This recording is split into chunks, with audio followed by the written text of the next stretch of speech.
अस्सलाम वालेकुम नाज़रीन। इस किस्त के आगाज़ में चोलपन अपने कमरे में अकेली मौजूद थी और अपने आप से कहती है, मैं कसम खाती हूँ ईसा और मरियम की कि जब तक मैं जिंदा हूँ अर्तुल, आलियार और वसूलियत सुकून से नहीं सो पाएंगे। उन्होंने मेरे बेटे और औलाद को मुझसे छीन लिया। मैं उन्हें इससे भी बड़ा दर्द दूंगी। इतने में वसूलियत बाहर से आवाज़ देता है। चोलपन अपना खंजर उठा लेती है और कहती है, अंदर आ जाओ। अंदर आकर वसूलियत कहता है, कई हफ्ते हो गए हैं तुम यहाँ हो। मैं परेशान हो गया था कि शायद तुम मर गई हो। चोलपन कहती है, जब तक मैं अपना इंतकाम ना ले लूं, मेरा मरने का कोई इरादा नहीं है गवर्नर साहब। मैं वो करूंगी जो आप नहीं कर सके।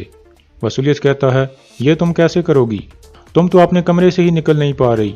इस दौरान चोलपन बार बार अपना खंजर निकालने की कोशिश कर रही थी। फिर वो वसूलियत को कहती है, तुमने औलाद को नहीं बचाया, हालांकि तुम ऐसा कर सकते थे। तुमने उसे चारे के तौर पर इस्तेमाल किया। वसूलियत कहता है, तुम ये इल्ज़ाम मुझ पर मत लगाओ चोलपन, वो अपनी बेवकूफ़ी का निशाना बना है। इतने में वसूलियत की नज़र ईसाई मज़हब की अलामत पर पड़ती है और वो हंसते हुए कहता है, वाह चोलपन, तो तुम अपने अकीदे को हर किसी से छुपाने में कामयाब रही। चोलपन कहती है, मैं छुप कर इबादत करती रही हूँ, मैं खुदा के अलावा किसी को जवाबदेह नहीं हूँ। वसूलियत कहता है, तुम मुराद से ज़्यादा अक्लमंद और तेज़ हो। यह कहकर वसूलियत वहाँ से चला जाता है। दूसरी तरफ हनली बाजार में अर्तुल कहता है, अब हमारे लोगों के लिए सिर्फ हमारा इत्तेहाद काफ़ी नहीं है, बल्कि हमें उनके लिए कुछ करना होगा। हकीम अर्तुल कहता है, वसूलियत के जुल्म की वजह से बहुत से लोग परेशान हैं और उनमें ज़्यादातर गैर मुस्लिम हैं।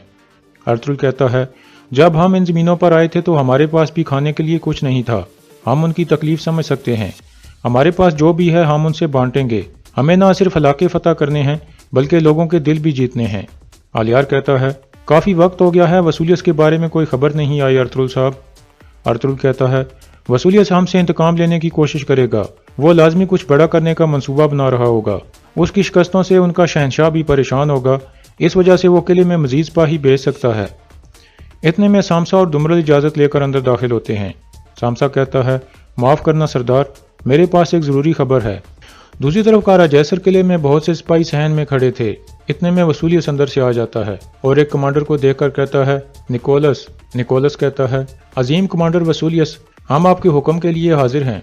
वसूलियत साहब से मुखातिब होकर कहता है, हमारे मुआवज़ों और नडर जंगजुओं, किले में खुश आमदीद। आप काफ़ी लंबा सफ़र तय करके आए हैं, अभी जाकर आराम कर लो। ये सुनकर सब सिपाही वहाँ से चले जाते हैं। दूसरी तरफ दुमरल कहता है, सरदार, हम आपके हुक्म पर किले पर नज़र रखे हुए थे। निकाया से सिपाहियों का एक बड़ा यूनिट किले में पहुंचा है। यह सुनकर सब हैरान हो जाते हैं। आलियार कहता है, तो उनकी खामोशी की यह वजह थी अर्तुल साहब, वसूलियत तैयारियां कर रहा है। अर्तुल कहता है, वसूलियत की नीयत वाज़ेह है। यह सिपाही किले की हिफाजत करने नहीं बल्कि हमारा खून बहाने के लिए आए हैं। लेकिन वो अपनी आखिरी सांसें लेने के लिए आए हैं, क्योंकि हम उनके फेफड़े निकालने जा रहे हैं। हकीम अर्तुल कहता है, इतनी अहम खबर के बारे में हमें पहले क्यों नहीं पता चला सरदार? अर्तुल कहता है, सुल्तान का जासूस जो निकाया के महल में मौजूद है, लाजमी उसके साथ कुछ हुआ है। दूसरी तरफ सुल्तान का जासूस और उसका साथी भाग रहे थे, जबकि बीजांतीन के काफ़ी सारे सिपाही उनका पीछा कर रहे थे। इतने में एक सिपाही तीर चला देता है जो सुल्तान के जासूस को जाकर लगता है और वो गिर जाता है। सिपाही तेज़ी से आगे बढ़ने लगते हैं। फिर जासूस का साथी आकर उसे उठाता है और वो दोबारा आगे बढ़ने लगते हैं।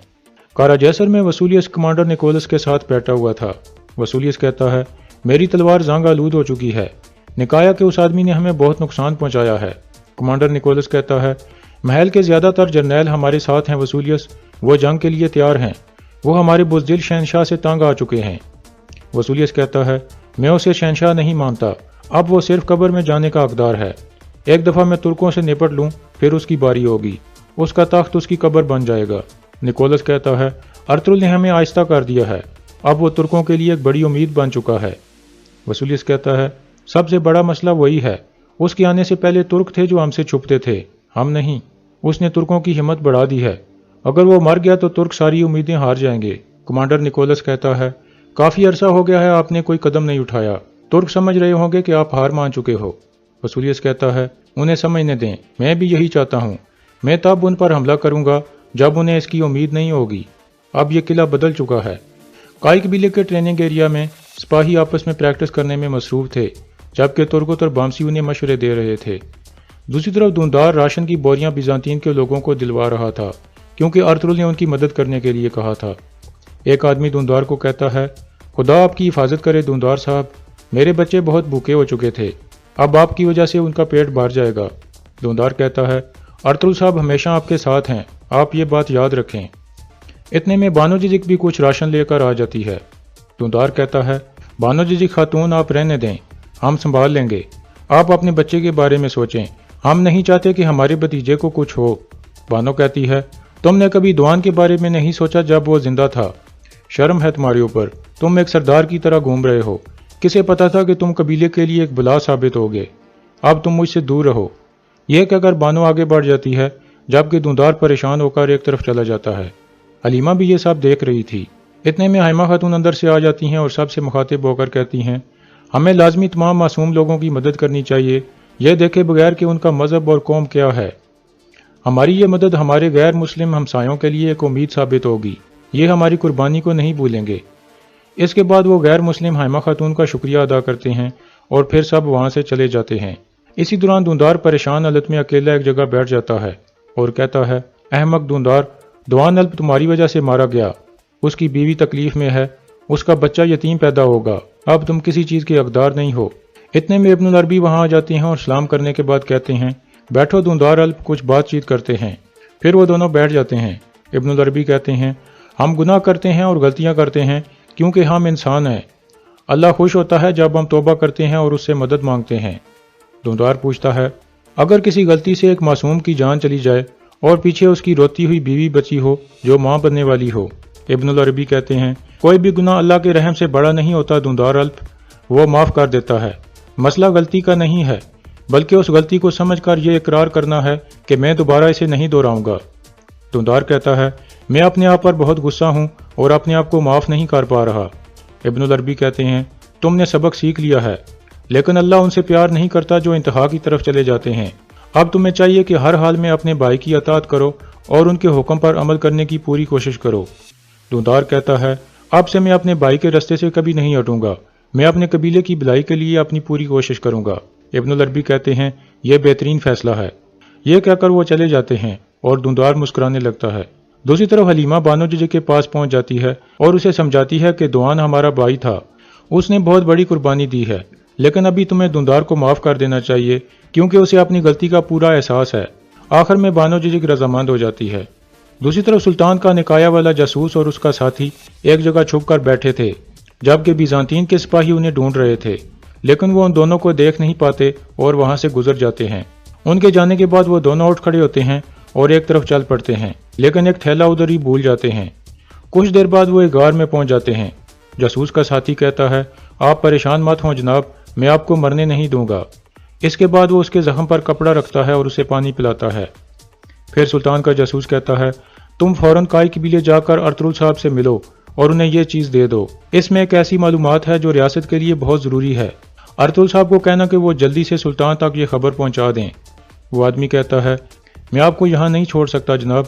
سلطان کا جاسوس کہتا ہے، آپ ایسا ہی کرو جیسا میں نے کہا ہے، یہ معلومات ان تک پہنچانا بہت ضروری ہے۔ یہ سن کر وہ آدمی وہاں سے روانہ ہو جاتا ہے۔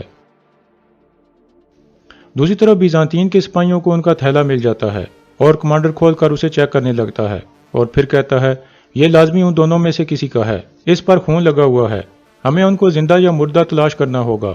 کچھ سپاہی ان کو تلاش کرو اور ہم گورنر وسولیس کے پاس جا کر مدد مانگیں گے تاکہ وہ جاسوس کو تلاش کرنے میں ہمارا ساتھ دیں۔ اس کے بعد کچھ سپاہی ایک طرف چلے جاتے ہیں اور ان کا کمانڈر کچھ سپاہیوں کے ساتھ دوسری طرف چلا جاتا ہے۔ کارا جیسر میں چولپن اپنا اولیہ تبدیل کر کے اپنے اصل روپ میں آ جاتی ہے۔ وسولیس کہتا ہے، تو آخرکار تم اپنے کمرے سے نکل آئی چولپن۔ چولپن کہتی ہے، اب میرا نام چولپن نہیں بلکہ ایک کیترینا ہے۔ وسولیس ہنسنے لگتا ہے اور کہتا ہے، یہ سن کر مجھے بہت خوشی ہوئی کیترینا۔